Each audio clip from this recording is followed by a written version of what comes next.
Great. So now we're going to get into variables and constructs, and this is important for your planning of your research question for your final paper for this class. So what are constructs? So these are theoretical ideas or abstract concepts that cannot be directly observed, but we think that they may exist as psychologists. So some examples might be life satisfaction, introversion or extroversion, self-esteem, even trauma. So these are somewhat subjective. If you were to go ask two people on the street what they think self-esteem means or what they think an introvert is, they probably would provide maybe similar but different responses.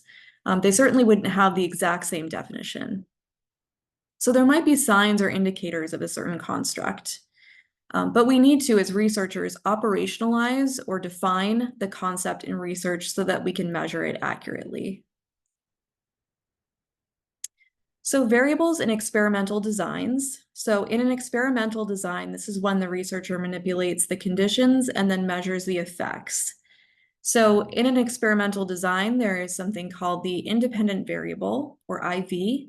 This is what is being manipulated. What we will expect will have some effect or outcome. And then there's the dependent variable, or DV. And this is the outcome that we expect will be impacted somehow. So whether it makes something present, whether it increases or decreases that variable. For more in-depth information, you can click on this video here. That it's a great overview of differentiating between independent and dependent variables. Then there's variables in observational studies. So in an observational study, the researcher is measuring conditions that already exist. So they're not manipulating anything necessarily. So there's a predictor variable, which is similar to an independent variable. And this is what we will believe will have some effect on an outcome. And then there's the outcome or response variable. You'll hear it referred to both ways. So this is the outcome that we predict will be affected by the predictor variable in some way. So a good example of this is the ACE study. I uploaded this to the module for week 1, if you'd like to review that. So in the ACE study, there are constructs that the researchers wanted to look at. So the constructs were traumatic or adverse experiences that people have in their lives, in their early lives, I believe prior to age 18 is what the questionnaire says. And then overall health. So in this case, the predictor variable is the total score on the Adverse Childhood Experiences questionnaire. So that's a measure that they selected to measure adverse experiences. And then they looked at several different response or outcome variables. So they looked at health risk behaviors. These were smoking, severe obesity, inactivity, suicide attempts, drug and alcohol use, lifetime number of sexual partners, etc. And then they also looked at disease conditions. So if someone had a heart attack, if they've had cancer, if they have COPD or diabetes, or any fractures, hepatitis, etc. So there are different methods to answer the same questions in research. So an example, let's say that researchers want to know if a high protein breakfast will have an effect on students' memory. So how are we going to operationalize high protein? How many grams do we think high protein is? Are we measuring it by grams? Are we looking at ratios of protein to fat and carbohydrates? And then how do we operationalize memory? So what tests might we use to measure that construct? And when we're looking at selecting measures and operationalizing these constructs, we should be looking at the existing research. So for example, what are the most valid and reliable tests that we can use to measure memory?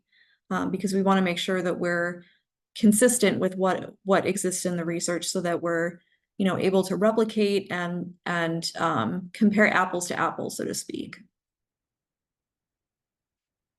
So one way to approach this would be an experimental design. So there would be an independent variable, which would be the high protein meal. So for example, let's say it's a tofu scramble with 15 grams of protein. And then the dependent variables would be performance on a recall of a word list immediately after administration and then 20 minutes after the administration. So there's two dependent variables there. And then in this case, there could also be a control group that could be assigned to eat a different type of breakfast and then take the same test and then examine differences between those groups. In an observational design, you'll have a predictor variable. So this would be whatever amount of protein is in the person's breakfast. And then the outcome variable would be, again, the performance on that recall test immediately after administration and then 20 minutes after administration.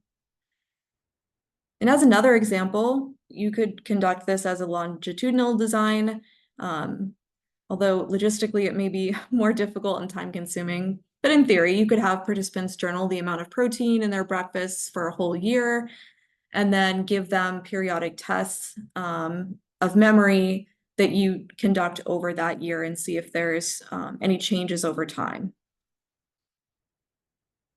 All right, so I want you to think about applying these ideas to your research question. So in your area of interest, what are the constructs? How are you going to define them and operationalize them? How many variables will you need to test your hypothesis to answer your research question? And how can your hypothesis be falsified? So how can you disprove your hypothesis, or what information would you need to say that your hypothesis is not true? If you have any questions as you're going through this, feel free to message me or email or start a discussion on Canvas and we can talk about it, but that's it. So good luck. Thanks.